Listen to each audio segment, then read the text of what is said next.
Yayin da Najeriya ke ƙara matsowa kusa da babban zaɓe na 2027, harkokin siyasa na ƙasar sun shiga sabon salo mai ɗaukar hankali. Tsofaffin ƙawance da yarjejeniyoyi da aka daɗe ana ginawa sun fara girgiza, inda ake samun sauyin amana da bayyanar sabbin goyon baya a fili.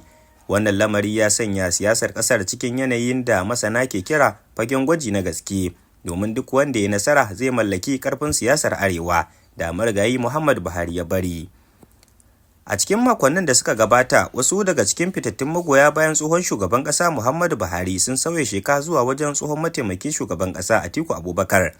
Wannan sauyi ya nuna cewa Atiku na ƙara samun sabbin ƙashin bayan siyasa daga manyan shugabanni da ake ɗauka sun shafe shekaru suna goyon bayan Buhari. A daidai wannan lokaci kuma, shugaban ƙasa Ahmad Bola Tinubu ya kai ziyara mai mahimmanci ga iyalan marigayi Buhari a jihar Kaduna.